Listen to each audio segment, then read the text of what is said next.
అందరికీ నమస్కారం. వీళ్ళ అరెస్టుకు మార్గం చూపిన సుప్రీం,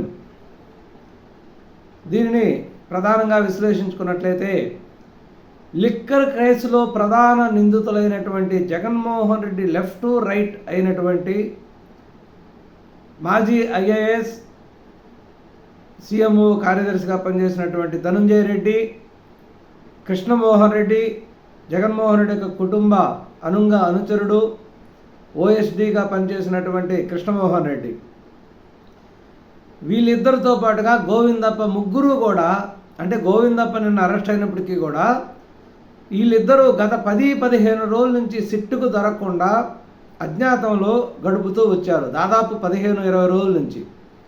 ఇప్పుడైతే లిక్కర్ కేసులో లిక్కర్ కేసులో ఆనవాళ్ళు, సాక్ష్యాలు బయటపడే కొంది వీళ్ళిద్దరూ అజ్ఞాతంలోకి వెళ్ళారు.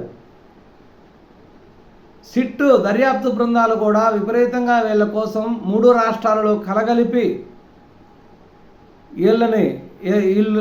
వీళ్ళ కోసం దర్యాప్తు ఎంక్వైరీ చేస్తుంది, అంటే వీళ్ళని అరెస్టు చేయడానికి.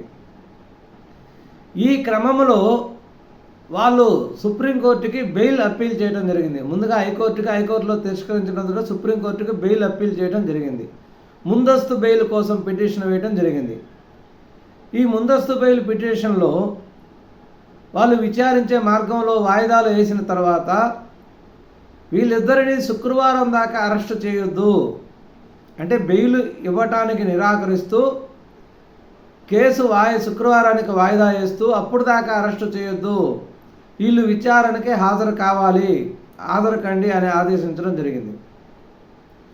ఎప్పుడైతే కోర్టు ఈ ఆదేశాలు ఇచ్చిందో వాళ్ళకి బెయిల్ వస్తుందేమోనని ఒక నమ్మకం ఏర్పడింది. బెయిల్ వస్తుందనే ఒక నమ్మకం ఏర్పడి వాళ్ళు 2 రోజులుగా సిట్టు ముందు విచారణకి అటెండ్ అయ్యారు. ఈరోజు శుక్రవారం, గురువారం అటెండ్ అయ్యారు, బుధవారం అటెండ్ అయ్యారు. గత 2 రోజుల నుండి సిట్టు కేంద్రములు విచారణకు హాజరయ్యారు. ఈ విచారణకు హాజరైనప్పుడు వీళ్ళు విచారణలో కేసుకు సంబంధించిన విషయాలు ఎన్ని ప్రశ్నలు వేసినప్పటికీ సరైన సమాధానాలు చెప్పకుండా కొన్నింటికి ఎదురు ప్రశ్నలే వేయడం జరిగింది. ఈ విధంగా శుక్రవారం రానే వచ్చింది. శుక్రవారం కూడా వాళ్ళు విచారణకు వచ్చారు. వాళ్ళు ముందస్తు బెయిల్ వస్తుందని ఎంతో ఆశతో ఉన్నారు. వాళ్ళ బాస్ బెయిల్ను రప్పించే ప్రయత్నాలలో బాగా బిజీగా ఉన్నారు.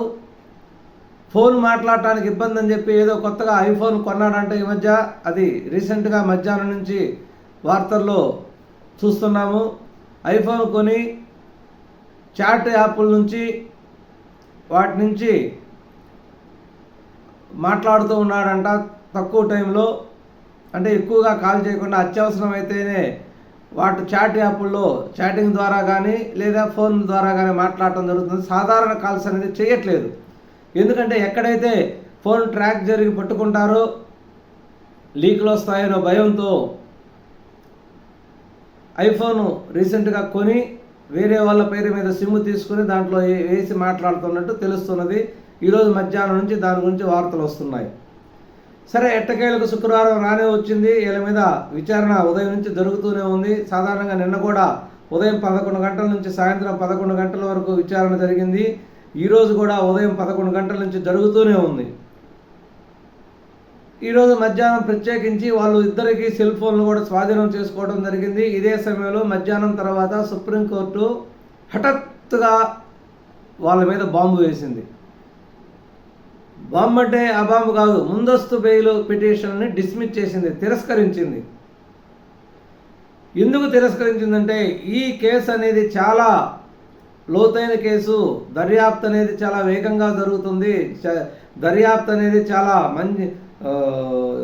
ఒక మధ్యస్థ దశలో ఉంది. ఇప్పుడు కానీ మీకు బెయిల్ ఇస్తే దర్యాప్తుకి ఆటంకం కలుగుతుంది.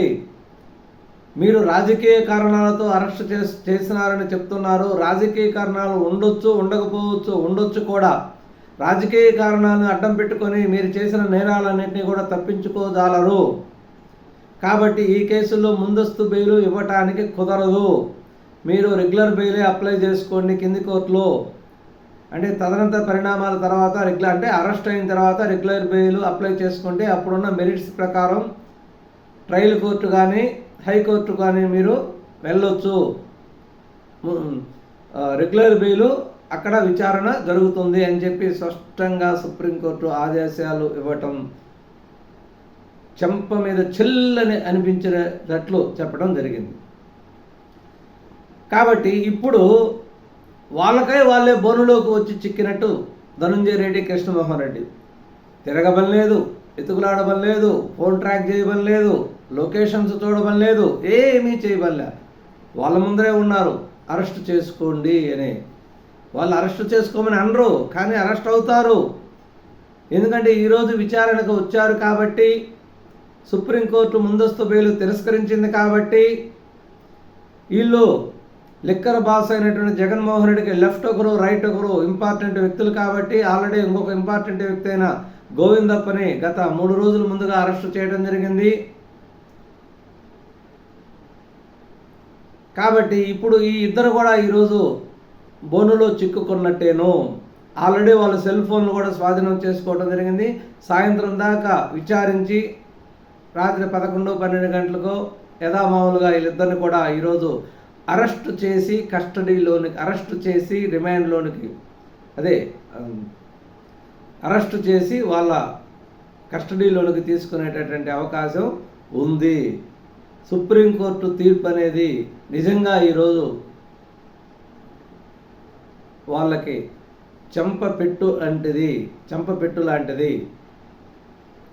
ఎందుకంటే చాలామంది ఈ ఆర్థిక అరాచకాలు, దుర్వినియోగాలు చేసి, కుంభకోణాలు చేసి కోర్టు ద్వారా తప్పించుకొని తిరుగుతూ ముందస్తు బెయిళ్ళు, రెగ్యులర్ బెయిళ్ళు ఏదో మేనేజ్ చేసుకోవచ్చని ఈ బెయిల్ తెచ్చుకొని, అంటే కోర్టులు అంటే వాళ్ళకి అసలు భయం లేదు, ప్రభుత్వం అంటే భయం లేదు. అంటే మేము ఏ కుంభకోణం చేసినా కూడా మమ్మల్ని ఎవరు ఏమీ చేయలేరనే ఒక ధీమా, అది ఎక్కువ రోజులు నిలబడదు. రాజకీయ నాయకులందరూ కూడా గుర్తుంచుకోండి, మీకు ప్రభుత్వాలు ప్రజల అధికారం ఇచ్చింది నిధులు దుర్వినియోగం చేయమని కాదు, పద్ధతిగా పరిపాలించమని. పద్ధతి తప్పి విచ్చలవిడిగా పరిపాలన చేసిన వాళ్ళకి జీవితంలో నిద్ర లేకుండా చేసేటటువంటి వ్యవస్థలు కూడా ఉన్నాయి. వాళ్ళకు తగిన శాస్త్రీ గుణపాఠం కూడా జరిగేటటువంటి రోజులు కూడా ఉన్నాయి. ఆల్రెడీ గత ముఖ్యమంత్రికి ప్రజలు తగిన బుద్ధి చెప్పారు. ఇక క్రమేణా న్యాయం కూడా జరిగేటటువంటి అవకాశం న్యాయం రూపంలో కోర్టులు కూడా ఇక న్యాయం చేసే దిశలుగా కదులుతున్నాయి. త్వరలో ఈ ఆర్థిక నేరస్తులకు కూడా తగినంత శిక్ష పడేటటువంటి అవకాశం కూడా ఉందని చెప్పవచ్చు. ఇది ఈరోజు ఈ వీడియోలో యొక్క సారాంశం. నమస్కారం, ధన్యవాదాలు. దయచేసి ఈ వీడియో మీకు నచ్చినట్లయితే సబ్స్క్రైబ్ చేయండి, లైక్ చేయండి, మీ ప్రోత్సాహాన్ని అందించండి. ధన్యవాదాలు.